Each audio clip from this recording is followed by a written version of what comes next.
Acute interstitial nephritis के name से ही जाहिर हो गया कि आपकी जो किडनीज की इंटरस्टिशियम है वहां पे क्या हो रही है, इन्फ्लेमेशन हो रही है। इन्फ्लेमेशन क्या आता है कि आपके इम्यून सेल्स का किसी जगह पे आ जाना, ठीक है, वहां पे एक्ट करना, उस एरिया को वो वाला जो एरिया आता है उसको हम एरिया ऑफ इन्फ्लेमेशन कह देते हैं। अब इंटरस्टिशियम क्या थी, आपकी किडनी के जो ट्यूब्यूल्स होती हैं उनके दरमियान में जो कनेक्टिव टिश्यू होता है उसको हम इंटरस्टिशियम कहते हैं। जिस तरह इधर मैंने आप लोगों को ट्यूब्यूल्स दिखाई तो उनके दरमियान में जो टिश्यू उनको कनेक्ट कर रहा था, फॉर एग्जांपल ये ट्यूब्यूल्स हैं तो इनको ये वाला जो टिश्यू कनेक्ट कर रहा है इसको हम क्या कह रहे होते हैं, इसको हम कनेक्टिव टिश्यू कह रहे होते हैं। तो अगर क्या हो कि इधर आके फाइट स्टार्ट हो जाए, मींस के इधर आप लोगों के लिम्फोसाइट्स पहुंच जाए, इधर आपके जनाब मैक्रोफेजेस पहुंच जाए, ठीक है, इधर आप लोगों के जनाब दूसरा इयोसिनोफिल्स पहुंच जाए, ठीक है, तो ये वाला जो एरिया होगा आप लोगों की किडनीज की इंटरस्टिशियम का, तो इसको हम क्या कह देंगे, इसको हम एरिया ऑफ इन्फ्लेमेशन कह देते होते हैं। तो इसको हम क्या कह देते हैं, इसको हम एक्यूट इंटरस्टिशियल नेफ्राइटिस कह देते होते हैं। अब बात आ जाती है कि सर ये हमारा इम्यून सिस्टम क्या पागल हो गया कि वो इधर आके उसने अटैक कर दिया और अपनी जो किडनीज है उसको डैमेज कर रहा है। जी आपका जो इम्यून सिस्टम है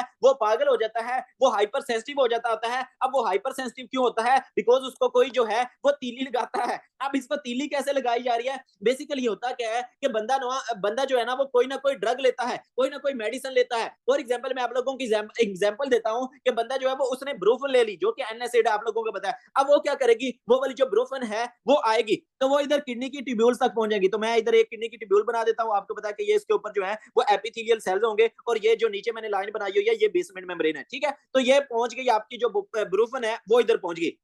अब ये वाली जो ब्रूफन है ये क्या पंगा करती है कि ये अटैच हो जाती है, आप या तो बेसमेंट मेम्ब्रेन के साथ जाके अटैच हो जाती है या क्या कि आप लोगों का एपिथेलियल सेल्स जो हैं उनके साथ जाके अटैच हो जाती है। जब ये इसके साथ अटैच हो जाती है तो ये एज अ हेप्टन एक्ट करती है, ठीक है। तो आपने याद रख लेना है कि कोई भी ड्रग अगर एज अ हेप्टन एक्ट कर रही है तो उसका क्या मतलब है, तो उसका आपने याद रख लेना है कि ये जो है वो इम्यून रिस्पॉन्स को ट्रिगर करती है, ठीक है। आपकी ड्रग गई, ये जाके अटैच हो गई या तो एपिथेलियल सेल्स के साथ या बेसमेंट मेम्ब्रेन के साथ, तो इसने आग लगा दी, इसने छेड़ दिया, इसने थोड़ी सी चपेट करवा दी आप लोगों के डब्ल्यूबीसीज को। आप लोगों का जो इम्यून सिस्टम है इसने थोड़ा सा उसको तंग किया। जब उसको तंग किया तो इम्यून सिस्टम ने कहा कि तू मेरा पुत्र रोक, मैं तेरी छुट्टी करवाना। तो वो क्या है कि आपका जो इम्यून सिस्टम है वो हाइपर सेंसिटिव हो गया, ठीक है। तो आपका इम्यून सिस्टम जो है वो जब हाइपर सेंसिटिव हो जाता है तो इसको हम हाइपर सेंसिटिविटी रिएक्शन कहते होते हैं। तो बेसिकली एक्यूट इंटरस्टिशियल नेफ्राइटिस के अंदर आप लोगों का टाइप 1, ये आप लोगों ने लिख लेना है कि कौन कौन सा हाइपर सेंसिटिविटी रिएक्शन हो रहा है, टाइप 1 और जो है वो टाइप 4 हाइपर सेंसिटिविटी रिएक्शन हो रहा है। अब इसकी मैं डिटेल के अंदर तो नहीं जा सकता लेकिन आपको सिंपली पता होना चाहिए कि जो टाइप 1 हाइपर सेंसिटिविटी रिएक्शन होता है ये बेसिकली आप लोगों का एंटीबॉडी मेडिएटेड होता है। इसमें आप लोगों की जो आईजीई एंटीबॉडी है ना वो इन्वॉल्व होती है, ठीक है। और इसमें बेसिकली आप लोगों के जो है वो इयोसिनोफिल्स इन्वॉल्व होते हैं। इट मींस कि इधर कौन पहुंच जाएगा, इधर आपके जो इयोसिनोफिल्स हैं वो पहुंच जाएंगे, ठीक हो गया। देन आप लोगों का ये वाला जो टाइप 4 होता है ये सेल मेडिएटेड होता है। तो इधर आप लोगों के जो है वो मेनली सेल्स एक्ट कर रहे होते हैं। कौन से सेल्स एक्ट कर रहे होते हैं, इधर आपके जनाब लिम्फोसाइट्स पहुंच जाएंगे, इधर जनाब आप लोगों के जनाब मैक्रोफेजेस जो है वो पहुंच जाएंगे। तो वो जो ड्रग जिसने छेड़ा था इसको, ये सारे अब जो है वो पहुंच चुके हैं इस एरिया के अंदर। इस एरिया के अंदर ये जाके क्या करवा देंगे, ये उसको मारना स्टार्ट कर देंगे। अब ड्रग तो क्या, ड्रग ने क्या मरना है, बेसिकली होता क्या है कि आपकी ये वाली जो इंटरस्टिशियम है, ये वाला जो एरिया है यहाँ सारे ये पहुंचे हुए हैं, यहाँ इन्फ्लेमेशन हो जाती है, ये वाला जो एरिया है वो डैमेज हो जाता है, तो आपकी किडनीज डैमेज हो रही हैं। तो इसकी वजह से उस बंदे को क्या हो जाता है, इवेंचुअली जो है वो इंट्रिंसिक रीनल फेलियर हो जाती होती है। इट मींस कि आपको हिस्ट्री देगा किसी ना किसी ड्रग की, या आपने मस्ट याद रख लेना है। अब ड्रग के बाद क्या होगा, वो वाला जो बंदा है वो आप उसके अंदर क्या हो रहा है, ये सारा इम्यून रिस्पॉन्स हो रहा है, हाइपर सेंसिटिविटी रिएक्शन हो रहा है, ठीक है। तो आप लोगों की इन्फ्लेमेशन चल रही है तो उस बंदे को, एक तो आप लोगों को उस बंदे के अंदर जो है वो फीवर मिल रहा होगा, ठीक है। साथ में उस बंदे के अंदर आप लोगों को कोई स्किन रैश दे सकता है, ठीक है।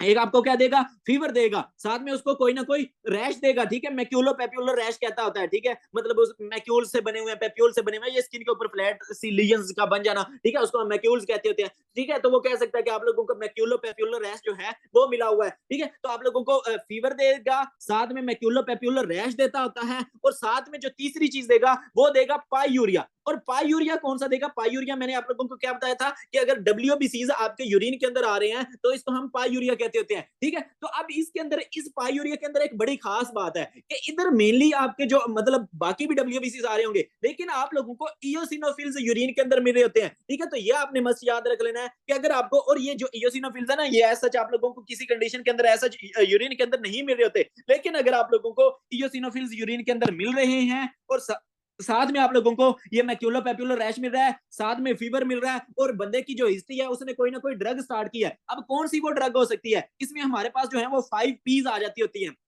5 पीस कौन सी आ जाती होती हैं? इसमें एक तो डाईयूरेटिक्स आ जाती हैं। ठीक है, आपको पता है कि जब आप अब इधर उसने निमोनिक ड्रेन्स कर दिया है, वैसे उधर जो है वो आप लोगों का 5 पीस है 2023 वाले एडिशन में। चलो आप लोग ये चाहे याद रख लो। तो इसमें आप लोगों की डाईयूरेटिक्स आ जाती हैं। लाइक ये आप लोगों ने इधर ही पढ़ लेना, इसी की फार्माकोलॉजी में। इसमें आप लोगों की फ्यूरोसेमाइड, हाइड्रोक्लोरोथायजाइड, स्पाइरोनोलेक्टोन है, तो ये सारे डाईयूरेटिक्स हैं। अगर उसकी कोई हिस्ट्री दे सकता है, या आप लोगों की ये टीबी एंटी टीबी ड्रग होती है रिफेम्पिन, इसकी हिस्ट्री दे सकता है। उसके बाद बंदे को ये मतलब एक्यूट इंटरस्टिशियल नेफ्राइटिस हो गया, मींस के ये देगा फीवर, साथ में रैश, और साथ में पायूरिया, मतलब इयोसिनोफिल्स यूरिन के अंदर जो है वो मोस्ट प्रोबेबली आ रहे होंगे। देन साथ में आप लोगों को कोई एंटीबायोटिक्स की हिस्ट्री दे सकता है, लाइक उस बंदे ने यार पेनिसिलिन ली है, लाइक आपको मैंने जो एमसीक्यूज देखा है वो एमोक्सिलिन का आया हुआ है। ठीक है, तो आपको एमोक्सिलिन की हिस्ट्री दे सकता है, या आप लोगों को जो है वो स्फेलोस्पोरिन की हिस्ट्री दे सकता है। स्फेलोस्पोरिन में आप लोगों की काफी ज्यादा सारी ड्रग्स हैं, लाइक सेफ्ट्राइएक्सोन बड़ी कॉमनली दूसरा यूज होती है, सेफाड्रोक्सिल, सेफिजाइम। ठीक है, तो ये काफी ज्यादा सारी ड्रग्स है, तो उनकी आपको हिस्ट्री दे सकता है। या आप लोगों को प्रोटॉन पंप इनहिबिटर्स की हिस्ट्री दे सकता है, लाइक इसमें आप लोगों का ओमेप्राजोल, लेंसोप्राजोल, डेक्लेंसोप्राजोल, इसोमेप्राजोल,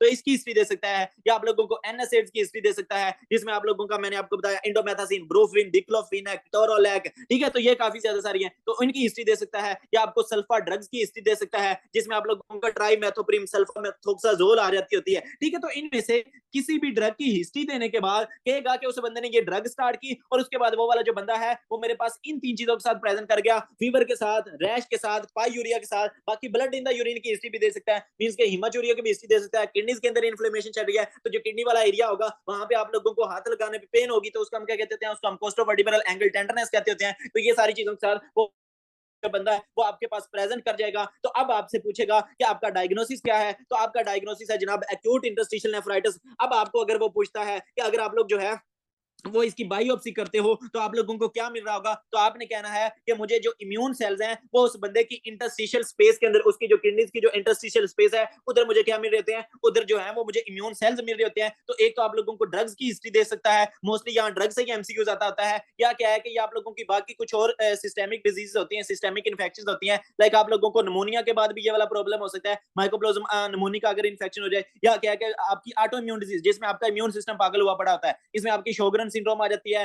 जिसमें आपका दूसरा क्या कहते हैं, ना सलाइवा प्रोड्यूस हो रहा है, ना टीयर्स प्रोड्यूस हो रहे हैं। ठीक है, इसमें आप लोगों की जनाब एसएलई आ जाती होती है। ये चीजें ना मैंने बेसिकली उधर मस्कुलोस्केलेटल के अंदर पढ़ाई हुई हैं। इसमें आप लोगों का दूसरा वो यार बटरफ्लाई रैश बन रहा होता है एसएलई के अंदर। उसके बाद आपकी सार्कोइडोसिस आ जाती होती है, जिसमें आप लोगों के लंग्स के अंदर ग्रेन्युलोमास बन रहे हैं। तो ये सारी ऑटो इम्यून कंडीशंस हैं। तो इनके बाद अगर आप लोगों को कुछ इस तरह की हिस्ट्री दे रहा है, यूरिन के अंदर इयोसिनोफिल्स आ रहे हैं, कुछ इस तरह की हिस्ट्री दे रहा है, तो आपने समझ जाना है that is acute interstitial nephritis. इसको हम ट्यूबुलो इंटरस्टिशियल नेफ्राइटिस भी कहते होते हैं। इसमें आप लोगों की इंटरस्टिशियम की इन्फ्लेमेशन हो रही थी, आपको पायूरिया मिल रहा था, आप लोगों को जनाब इयोसिनोफिल्स यूरिन के अंदर मिल रहे होते हैं। तो सारी सी बात है किडनीज डैमेज हो चुकी हैं, तो अब आप लोगों की जो किडनीज हैं वो प्रॉपर ब्लड की फिल्ट्रेशन नहीं करेंगी। इसको हम क्या कहते होते हैं? इसको हम एजोटीमिया कहते होते हैं। तो ये एजोटीमिया कब होगा? जब आप लोगों ने वो वाली जो ड्रग्स हैं वो एडमिनिस्टर की होंगी। तो ये वाली जो ड्रग्स हैं ये एज अ हेप्टेन एक्ट करती होती हैं, ये आपके इम्यून रिस्पांस को ट्रिगर करती हैं, जिसकी वजह से हाइपर सेंसिटिविटी होती है। ठीक है, और जिसकी वजह से सारी जो है वो आप लोगों की इन्फ्लेमेशन हो रही होती है। इट मींस के यहाँ से एमसीक्यूज आप लोगों का सिंपली ड्रग की हिस्ट्री, साथ में ये वाली तीनों चीजें, फीवर, रैश, पायूरिया वगैरह, eosinophils in the urine, costovertebral angle tenderness, और यहाँ से आपका जो डायग्नोसिस है वो बन जाएगा एक्यूट इंटरस्टिशियल नेफ्राइटिस। अब आगे चलते हैं। आगे हमारे पास जो टॉपिक आ जाता है that is acute tubular necrosis. अब देखें जो एक्यूट ट्यूबुलर